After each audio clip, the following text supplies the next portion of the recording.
Joker. I need to record a video.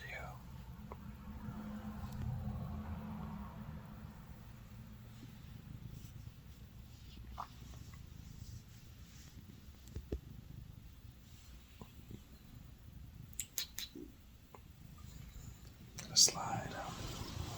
Damn it, I woke him up.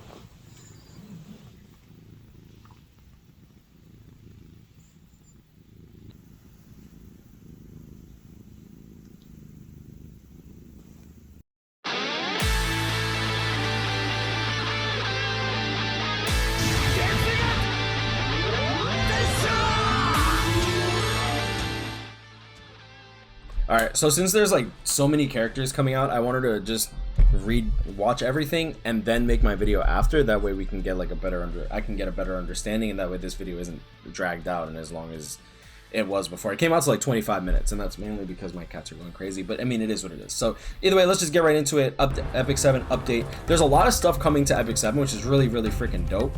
So new episode 4 chapter 10 coming out. This will actually allow you to get Savior Adin, who's going to be a light character. Then we also have the new Dark Mage Zio, which we'll talk about him in a bit. And then we also have the new skin for Cho, followed up with Ancient Inheritance officially announced with World Arena updates. Blink of an eye. Okay, so It'll all be over in the blink of an eye. I'm not sure it's that 1080p.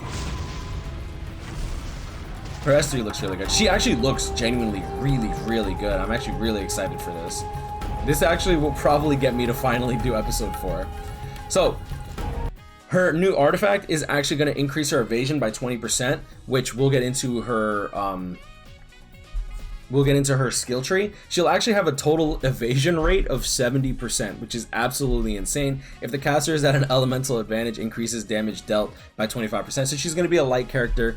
Keep in mind that this only works for Adin, and this can actually work on all of her elements, but this is mainly really good for her light version.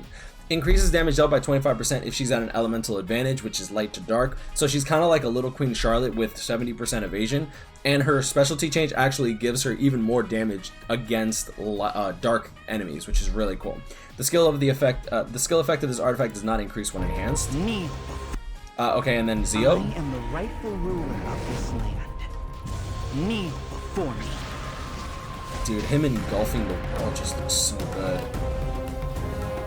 He has very low base speed, but like his passive actually gives him a good amount of combat readiness. And then Cho's new skin, which she turns into a little, it looks like a cat, but it could be a raccoon. I mean, I watched too much of One Piece, sorry. This Epic 7 will, this Epic 7 skin will actually require you to pay for the Epic Pass or whatever with crystals. So just keep that in mind. This isn't like a free skin for everyone like the ring was. Followed up with the K-pop collab of Aespa. Apparently Aespa is incredibly popular in South Korea, so this could be very good for bringing more public eye into the game. You'll see here Car 6 posted in his thumbnail, he has the 4 K-pop characters. What I find funny is there has to be the free-to-play character, right? Like there has to be a free-to-play character, and there also has to be the doo-doo character. There has to be one character that people are like, nah, it's not worth summoning for that. Don't do it. Now imagine within that friend group, the one who gets the doo-doo character, the one who gets the free-to-play character, just getting epically roasted, and then the one character that's just busted, right? We saw that with Rimuru Milim. We saw that with Roy Mustang versus Edward. We see more Edwards than anything else. Roy is alright, but it's just alright. So imagine it's like real life people, bro. Like imagine I make BBS content, but imagine me, Aaron, and Envy got characters, and since Envy has like a lower sub count, Collab goes, oh, by the way, we'll make him the 4-star. You know damn well me and Aaron gonna be roasting the shit out of him, bro, the entire time. And then me and Aaron will be like, yeah, like imagine whoever has the best like character whenever we're in an argument. So, yeah, but I got the better character though. You know what I'm saying? Even if it's something irrelevant. It's like, yo, did you eat my grilled cheese? Yeah, but I got the better character though. I got the better character. So like I can definitely see this being like kind of like, you know, I feel like they be getting in their heads. I don't know how drama is in the K-pop stuff, but between me and my friend groups, bro, we roast the shit out of each other. It is what it is. Alright, so let's go into the Zio preview. Like I said, I already saw this. So we'll quickly go over it. I'm gonna kind of skip what the woman says just because I want to go over this relatively quickly. He's definitely a very interesting character. I don't think he's gonna be OP. I think he's gonna be a good niche and a good answer to quite a few characters. The first thing that really came to my mind is probably just ML Sermia. So Dark Mage, boom boom. Let's just get into his actual stuff. He looks so cool. Go into his S3. Boom, boom. Okay, so going into his base stats, you'll see here, base speed at 106, not very high. I think that they want him to take first turn, but they don't want him to be so overly fast compared to like Para, Ran, who are some other really fast characters. I mean, I guess you could speed imprint. Speed imprint could actually be relatively good here too. Either way, his imprint concentration is going to be 27% effectiveness. I'm not sure if he's going to take Ludwig's. That would be pretty nice. His base effectiveness is going to be at 18%. And his base speed is at 106. You'll see his attack is at 1255, and then his base crit chance is also 27%. His S3 will actually give him a 50% crit chance increase. So I don't know how this character plays out, because do you want to build this character with 100% crit, or do you want to build this character with 50% crit and then hope that his buff goes off, right? So he's a very, very weird character. So let's go over his S2. At the start of the first battle, increases combat readiness by 10%. This will go up to 20%. So he's pretty much going to get a combat readiness boost of 20% off rip, which is pretty cool. This is also unaffected by effects that reduce combat readiness, increases the caster receives. This means Politis, like pretty much. So Politis is not going to reduce his 20% to 10%. It's literally going to be a 20% increase regardless, which is pretty good. Followed up, he can be restricted, and then this doesn't even trigger. I don't really know how that works, because he would have to be restricted before he can take a turn before the start of the battle, which I don't really see that happening. So yeah, there's that. Completely block combat readiness buffs from the enemy. Okay, so S3, bow down before me. Dispels 2 buffs from the enemy before attacking, silencing for 1 turn and decreases their combat readiness by up to 40%. Grants Deify to the caster for 3 turns. Deify is going to be a buff that cannot be dispelled. When attacking, he gets an increase to his crit chance by 50%, and when attacked, it decreases damage suffered by 50%. When more than 1 damage reduction effect is granted, only the strongest effect is applied. So he pretty much gets an effective damage reduction of 50% while increasing his crit chance of 50%. What I don't know how I feel about this character right now is that his S3 penetrates the target's defense by 100%, cannot trigger critical hit. So do you build him with 50% crit and then you can't crit anyways, or do you build him with 100% crit and then you can't crit anyways? That's kind of like frying me mentally a little bit, not gonna lie. And this also has a 5-turn cooldown where you have Deify for 3 turns. And the problem with this is you're gonna have like 2 turns without the Deify buff, which means that you're exposed to the damage, and then you're also exposed that you now just lost 50% effective crit chance. That I don't know. I see people calling this character broken. I don't think he's going to be broken. I think he's just going to be good. I think he's going to be a good, quick answer to one of their characters, and then he's going to provide some good utility throughout the match. So yeah, dispels 2 buffs from the enemy before attacking, silences them for 1 turn. So you need a little bit of effectiveness if you want that silence and the decrease in their combat readiness. But grants Deify, so pretty much you're going to be doing this just for the damage, I think. Penetrates the target's defense by 100%. If you can proc off the strip as well as the silence, that'd be great. You'll see here soul burn effect, 10 souls, dispels all buffs from the target. This does not have anything to do with effect resistance, so they could still resist it. Alright, so going into his S1. I want to go to his S1. There we go. So when he is deified, he gets an extra attack on top. But if he doesn't have the deify, he's missing out that 50% crit chance. He's missing out the 50% damage reduction. Attacks the enemy with a spear before increasing attack of the caster for 1 turn, just like Melim, which is pretty cool. When the caster is deified, activates Disappear as an extra attack. So he attacks, increases his attack after, then does his extra attack. Disappear can only be activated once per turn during the caster's turn, so he's going to be able to do that twice. You'll see during the combat demo that he'll actually deal pretty good damage with this, but we've seen what happened with Arunka, right? Where she just kind of doo-doo. Attacks the enemy with a sword storm, and when the enemy is defeated, increases combat readiness of the caster by 50%, penetrates the target's defense by 50%. So lots of penetration of defense, which is really good. I like that against Emil Sirmia, for example. And the extra attack will penetrate the defense before she gets her defense buff too, so she won't be able to get the damage reduction. Disappear as an extra attack. Disappear attacks the enemy with a sword storm, and okay, so you'll see here that he hits the Bellion for like 3,000 damage, not much damage, gets his attack buff after he attacks, then follows up with the extra attack. Beautiful animation, by the way. And then he's actually going to hit for 9,000 damage, but he has an attack buff, he has elemental advantage, and then he's going up against a Bellion who's relatively tanky. Was able to fully kill her after being able to do like S3 into S1 into S2. You'll see here, you have 2 turns left on his Deify as well after he did his S1. At the end of the turn. So like, you'll have 2 turns, but you'll have a cooldown of. Activates disappear as an extra attack. Disappear attacks the enemy with a. Okay, they didn't show that. I wanted to show the cooldown. Storm, and when the enemy because his issue is he's gonna be without his. He's gonna be without that for a while, right? Players. Okay, so combat readiness. So this is going to be their combat demo. You'll see here that they immediately start the combat demo with him taking first turn, followed up with Lua. Now, Lua is going to be very, very interesting because she's going to do her S2 to Acades, because this is like basic arena, and Lua is going to get resisted a lot. She's going to get resisted by Acades. She's gonna the S3 isn't gonna trigger on Acades, and it's not gonna trigger on the Fallen Cecilia. So, and then it's not even gonna affect the Archdemon Mercedes. So this is very, very weird to me, because it's just like Lua's definitely gonna be a huge problem, and you'll see that Lua will also bring his S3 down by another turn. If Lua takes first turn, because Luas are usually gonna be built incredibly fast, duh. Like, this character could potentially not even pop off his S3 and then be forced to have only his S1 available with a nice little combat readiness buff with no crit chance buff. If that takes place, this dude is low-key kind of effectively useless. I don't know exactly what's going to be going down if Lua takes first turn.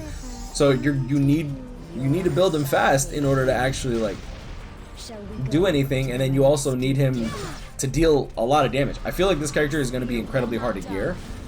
His S3 can't crit. His S1 can only crit if you are able to do his S3, and you can only do his S2 if you're able to do his S3 into S1, right? Now, if you do get the kill off, you get an increase in combat readiness of 50%, which is really, really, really cool. So this kid could potentially cycle through his kit very, very quickly if things go right. If things go wrong, I feel like this character has a lot of RNG involved depending on like who you're facing against. Now, if you know your opponent's gear and that you will take first turn, then cool, perfect. Like, you got this in the bag. But when you're doing like RTA and it's kind of RNG on who you're facing against until you're like really high up where everyone's the same, I can see this being kind of you know what I'm saying? Skill nullifier. 9,000.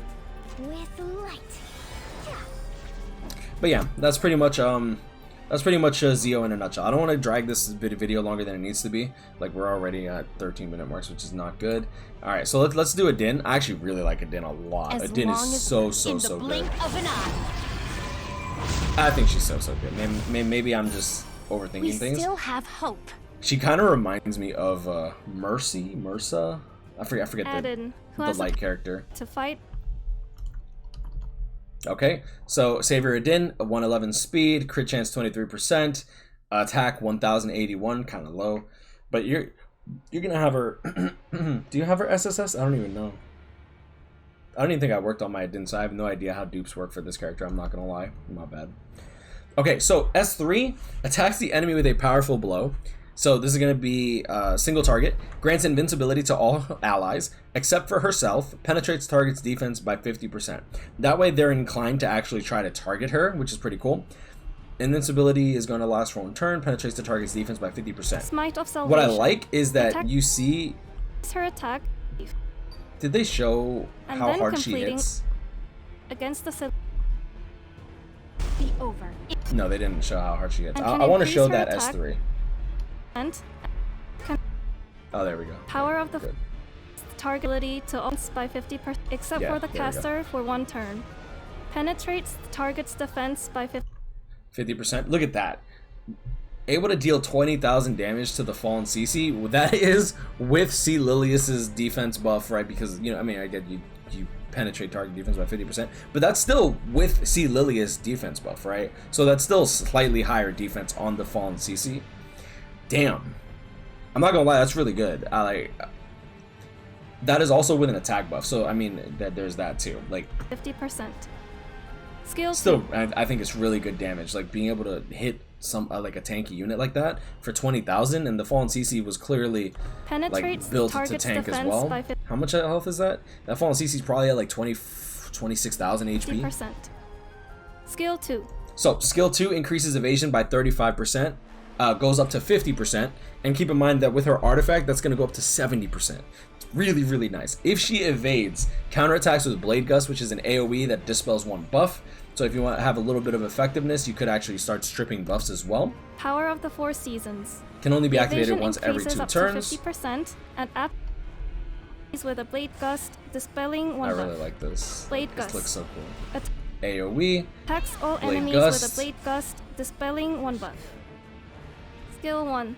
and Ankle Cut. Attacks the enemy with a sword, 75% chance to make them unable to be buffed for 1 turn. You can Soul Burn to make that unable to be buffed all go to 100% chance, and it makes them unable to be buffed for 2 turns. So you might want to build her with effectiveness, or you can build her with effectiveness if you want to go that route. If you want to sacrifice some damage Attacks for the enemy with a sword for with some up to utility, a you can definitely do that, 75% which I think is chance really to make cool. them unable to be buffed for because then 1 you have turn. the Dispel on the When S2, Soul and then is you also consumed, have the increases the S1. effect's So if they have a chance lot to of like 100%, and makes the enemy AoE, like unable S1 to be AoEs, like buffed for 2 Bellions, for turns. example, like this could be really good. Or Here are Virtual. the runes that boost hero stats. Okay, so let's go into the runes. Smite of Salvation, S3. When using Smite of Salvation, if the target is a Dark Elemental hero, increases damage dealt by 20%. Bro, she's getting a plus 45% damage increase against dark characters. So you saw the damage that we dealt there. She did have her own artifact, so that is important to note. So she does deal an extra 45% damage. That's why she hit Fallen CCs for so much. But that's also really cool because that also means that you're able to hit Apocalypse Ravi's for quite a lot. And then Apocalypse Ravi is like one of the most picked units in RTA. So I can definitely see this character being really good. If you'll see here, when using Smite of Salvation, if the target is a Dark Elemental hero, has a 100% chance to decrease skill cooldowns by 1 turn. So this is why I was talking about why you might want to build her a little bit of effectiveness, maybe like 20-30%, just so that if they have a dark hero, you can strip that like little, you can potentially strip their S3 away from them, like a Ravi or Fallen CC. So that's pretty cool. When using Smite of Salvation, if the target is a Dark Elemental hero, increases damage So dealt. the S3 is going to be single target, deals massive damage against dark units, sets them back a turn, grants invincibility to your entire team, and penetrates the target's defense by By up to 50%. 20%. I don't, bro. I'm not gonna lie. I'm excited. I'm actually genuinely If the excited for this character. All right, so let's go into one of the next ones. So S2 increases evasion by 50%, and after successfully evading, counterattacks with a Blade Gust. Blade Gust can only be activated once every 2 turns, dispels 1 buff. When using Blade Gust, has a 100% chance to remove 5 soul from the enemy. Cool.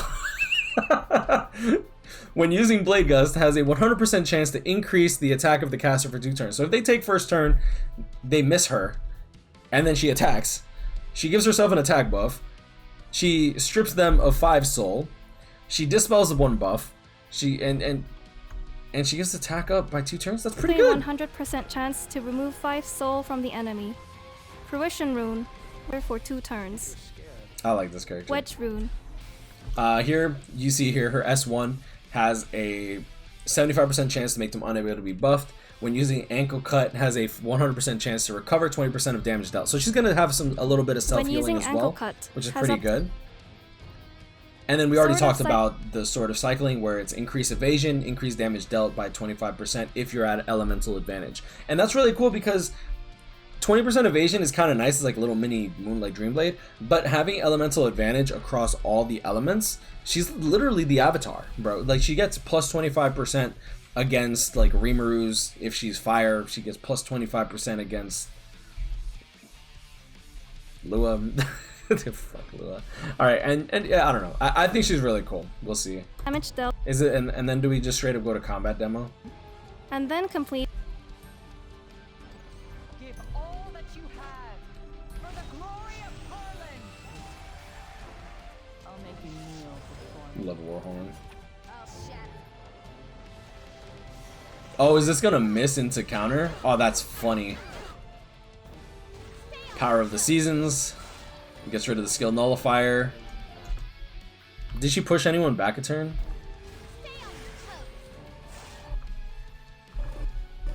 Oh, she didn't push anyone back a turn. Interesting. Oh no, it's her S3 that pushes back a turn.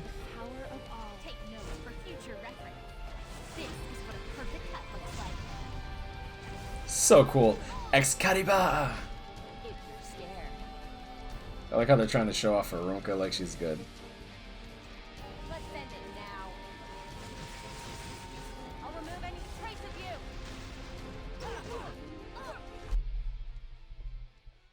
That's with an attack buff, bro. At least they're showing what she really does now. Trigger, miss. She can't use her attack until she takes another turn, though. I'm guessing you're just gonna S3.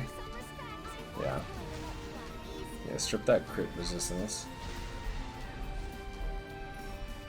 I like how I'm putting more attention on her instead of Zio. Zio's such an interesting character to me. I definitely want him. But like, he's gonna be so hard to build. Trigger. She's so good. Friggin' Cho's so good, bro. I wish they used the skin on her here. Miss. Okay, cool. That double is nice. A Robbie's gonna go for Adin. Oh, that S2 is OP. Miss, trigger.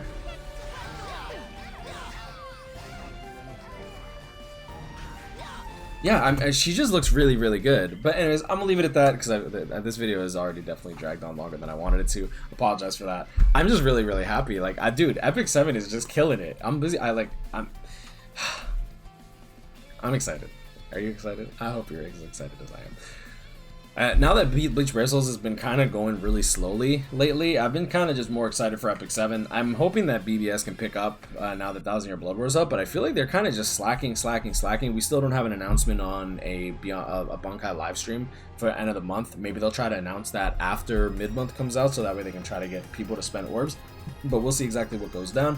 I'm gonna leave it at that. As Grind. I'll catch up. You guys stay blessed, like, comment, and subscribe. And you hope you all enjoyed this video. Have a great day, and I'll see y'all in the next one. Peace.